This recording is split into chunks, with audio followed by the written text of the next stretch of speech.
All right, cast and crew are leading the way with 11 mentions. Moms are holding strong with 3 shout-outs.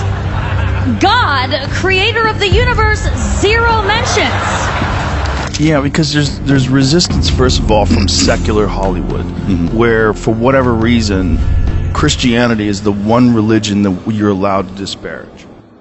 Good evening, I'm Lester Holt. Everywhere you look in fire-ravaged L.A., scenes of apocalyptic destruction, as 6 different wildfires turned some of the most iconic neighborhoods in the world into moonscapes. Hollywood is evil.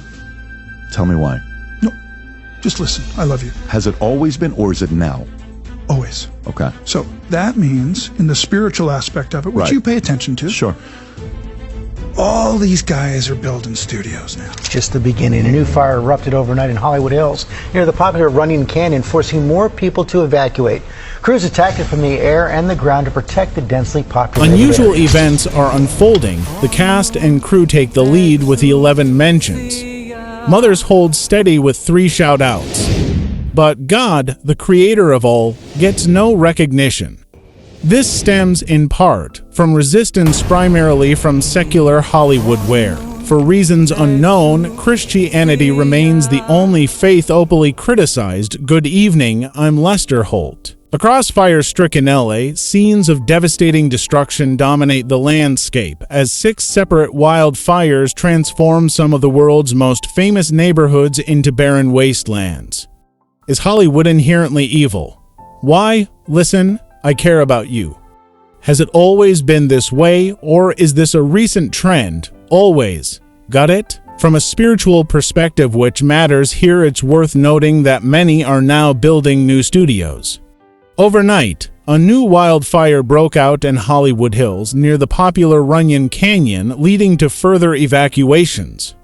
Firefighters fought hard from both the air and the ground to safeguard this densely packed area. Hollywood's resistance against Christianity continues as secular forces, for reasons unclear, permit criticism of this one religion.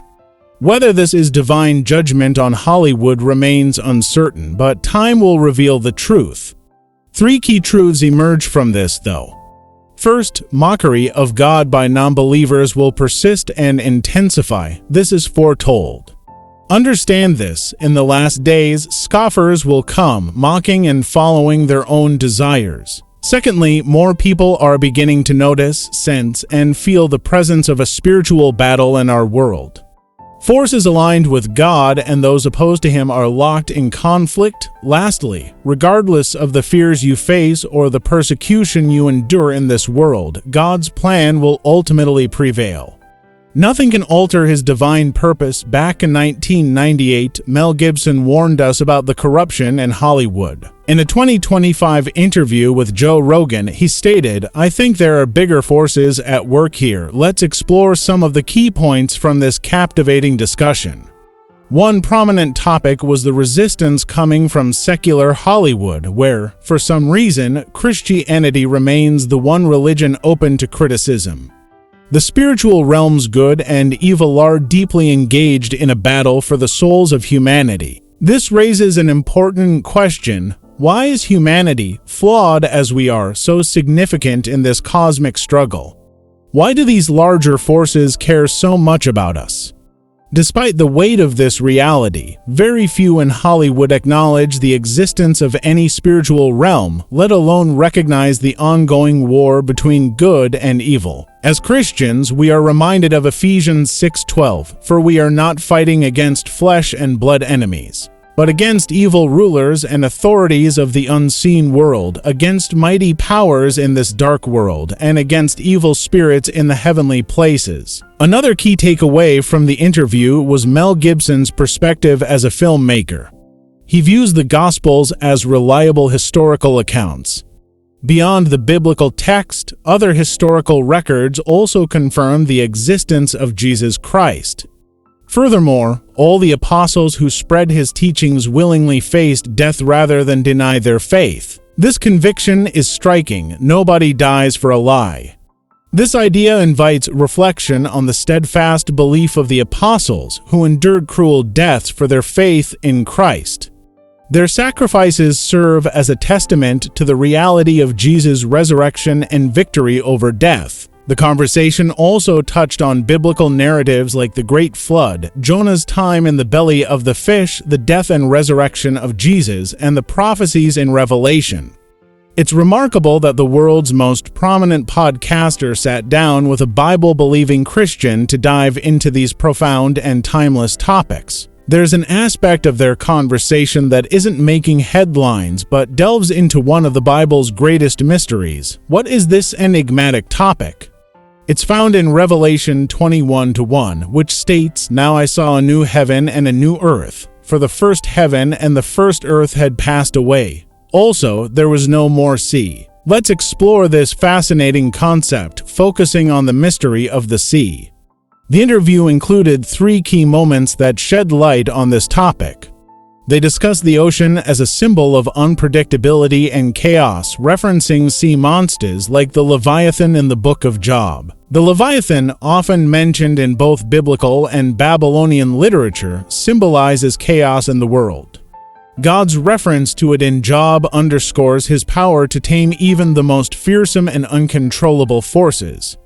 This theme is echoed in Revelation, where the absence of the sea in the new heaven and earth signifies the removal of chaos and disorder. The first clip highlights terms like chaos, unpredictability, and sea monsters. If the sea indeed represents the chaos of the world, this analogy is compelling. Humanity has witnessed the devastating power of the sea, from tsunamis and fierce storms to dangerous sea creatures. Leviathan, in particular, has puzzled Christian scholars for centuries. Its exact nature remains unclear, but it is mentioned multiple times in the Bible. Isaiah 27:1 speaks of God slaying the Leviathan, describing it as a twisted serpent and a fleeing serpent. Psalm 74:14 recounts how God crushed Leviathan's heads and fed it to the people of the wilderness. Job 41 vividly describes its strength. Can you draw out Leviathan with a hook? Strength dwells in its neck, and sorrow dances before it. The arrow cannot make it flee. Sling stones are like stubble to it. These passages paint Leviathan as a powerful, fearsome creature embodying chaos and destruction. The discussion of the sea and its connection to chaos in the Bible reveals a deeper spiritual truth about God's ultimate power to bring order, even in the most turbulent of circumstances. Let me know if you'd like any further refinements. In their conversation, an intriguing point was raised about the sea and its meaning in biblical texts. One of them shared a story about working with an Australian friend on translating sections of Revelation. The friend exclaimed, "Hold on, there will be no sea. I'm Australian, I love the sea." But the discussion clarified that this doesn't necessarily mean bodies of water won't exist. Instead, the sea is often symbolic of unpredictability and danger. In ancient times, the sea was seen as a force of chaos where storms could arise suddenly, posing mortal threats. The idea of the sea as a metaphor for unpredictability is deeply rooted in ancient creation stories. Could it be that, in the new heaven and earth, the dangers and unpredictability associated with the sea will cease to exist? This interpretation suggests a world where chaos is no longer a factor. This concept resonates with modern mysteries of the ocean. According to Oceana, the world's largest international advocacy organization for ocean conservation, only about 20% of the ocean has been explored. That leaves over 80% of the ocean uncharted and unknown. Without knowledge, protection becomes even harder, and only about 7% of the world's oceans are currently designated as marine protected areas. The sea remains a place of profound mystery. This brings us to another biblical reference to the sea. When Jesus encountered two demon-possessed men, they cried out, "What have we to do with you, Jesus, Son of God? Have you come here to torment us before the time?" The story, found in Matthew 8:30-32, recounts how the demons begged Jesus to let them enter a herd of swine. When he allowed it, the demons entered the swine, which then rushed down a steep hill into the sea and perished in the water. This raises a profound question. Why would demons request to enter swine, only to lead them into the sea to perish? It's a mystery that continues to intrigue readers. The sea, as an analogy, embodies unpredictability and chaos. Additionally, many ancient texts associate the sea with the realm of the dead.